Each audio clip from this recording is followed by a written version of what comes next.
தமிழகத்தில் ஊராட்சி, பேரூராட்சி, நகராட்சி, மாநகராட்சி ஆகியவைகளை உள்ளடக்கிய உள்ளாட்சி அமைப்புகள் குடிநீர் விநியோகம், தெரு விளக்குகள் போன்ற மக்களுக்கான சேவை பணிகளில் ஈடுபட்டு வருது.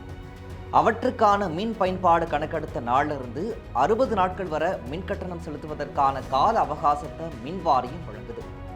ஒரு மாத மின் கட்டணத்தை செலுத்தலைனா குடியிருப்பு வாசிகளின் மின் இணைப்பை துண்டிக்கும் மின் வாரியம் 5069 கோடி ரூபாய் அளவிற்கு மின் கட்டணம் பாக்கி வச்சிருக்கும் உள்ளாட்சி அமைப்புகளின் மீது எந்தவித நடவடிக்கையும் எடுக்காமல் காலம் தாழ்த்தி வருவது விமர்சனத்திற்கு உள்ளாகி இருக்கு. 2023ஆம் ஆண்டு நிலவரப்படி 1.5 லட்சம் கோடி ரூபாய் அளவிற்கு கடன்ல மின் வாரியம் சிக்கி தவிப்பதாக கூறப்படும் நிலையில அரசு துறைகளும் உள்ளாட்சி அமைப்புகளும் உரிய நேரத்தில் மின் கட்டணத்தை செலுத்தாதன் காரணம் தான் மின் வாரியத்திற்கு கடும் நிதி நெருக்கடி ஏற்பட்டிருப்பதாக சொல்லப்படுது. அதிலும் தமிழ்நாடு குடிநீர் வடிகால் வாரியம் மட்டுமே சுமார் 2500 கோடி ரூபாய் அளவிற்கு மின் கட்டண தொகை செலுத்த வேண்டியிருப்பதும் தெரிய வந்திருக்கு. அதிகபட்சமாக ஈரோடு 950 கோடி ரூபாயும், சென்னை 936 கோடி ரூபாயும் மின் கட்டண பாக்கி வச்சிருப்பதாக சொல்லப்படுது.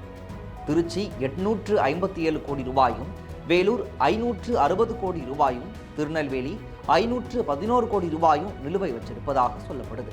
மதுரை 483 கோடி ரூபாயும், விழுப்புரம் 402 கோடி ரூபாயும், கோயம்புத்தூர் 370 கோடி ரூபாயும் மின் கட்டண பாக்கி வச்சிருப்பதாக தகவல் வெளியாகியிருக்கு.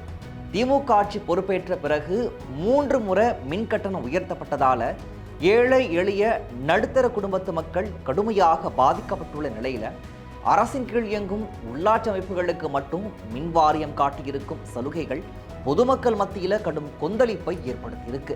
குடிநீர் வரி, சொத்து வரி, சாலை வரி என பல்வேறு வரிகளை வசூலிக்கும் உள்ளாட்சி அமைப்புகள் மின் வாரியத்திற்கு செலுத்த வேண்டிய மின் கட்டணத்தை செலுத்த மறுப்பதாலும் அதனை முறையாக கேட்டு வராத மின் வாரியத்தாலும் தமிழக அரசிற்கு பெரும் நெருக்கடி ஏற்பட்டிருப்பதோட மத்திய அரசிடம் பெற வேண்டிய மானிய தொகையும் பெற முடியாத சூழல் இங்க உருவாக்கி இருக்கு.